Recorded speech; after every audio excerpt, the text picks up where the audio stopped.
ప్రభునందలి ప్రియులారా, దైవజనులు సాధు సుందర్ సింగ్ గారు ఒక కాలువలో నీళ్లు ప్రవహిస్తూ పోతున్నాయట.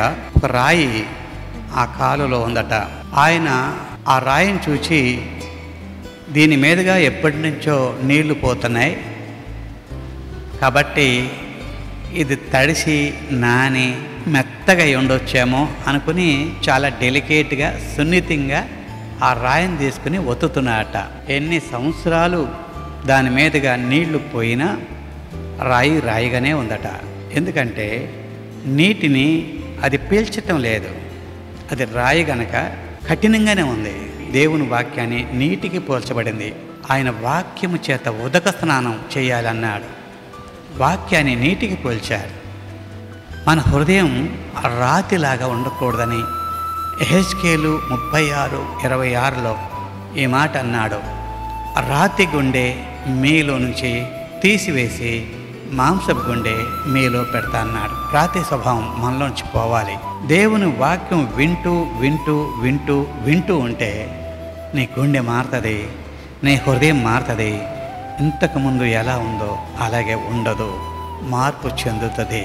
మార్పు చెందకపోవటానికి కారణం పైనుంచి నీరు ఎంత పడినా నీ బాణ అడుగు పైకి మూతి కిందకుంటే ఎన్ని నీళ్లు పోసినా లోపలికి నీళ్లు రావు, అది నింపబడదు. అలాగనే మనము తెరవబడిన హృదయంతో దేవుని వాక్యం వింటే పరిశుద్ధాత్మ దేవుడు మన లోపలికి వస్తాడు. దేవుని వాక్యం మనలోనికి వస్తుంది, మనలో గొప్ప మార్పు కలుగుతుంది.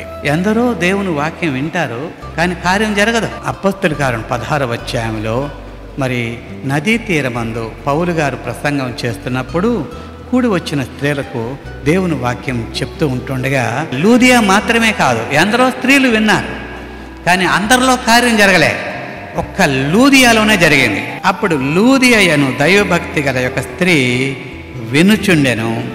ఆమె ఊదారంగు పొడిని అమ్ము తొయతేర పట్టణస్థురాలు. ప్రభువు ఆమె హృదయము తెరచెను కనుక పౌలు చెప్పిన మాటల యందు లక్ష్యముంచెను. ప్రతి మాట హృదయంలో నోట్ చేసుకుంది, రాసుకుంది, భద్రపరుచుకుంది. దేవుని వాక్యం నీ లోపలికి వెళ్ళి నీలో దాగి ఉన్న పాపాన్ని బయటకు తీసుకొస్తుంది అన్నమాట. ఆ గొప్పతనం దేవుని వాక్యానికి ఉంది. అయితే అది జరగాలంటే హృదయం తెరవబడాలి.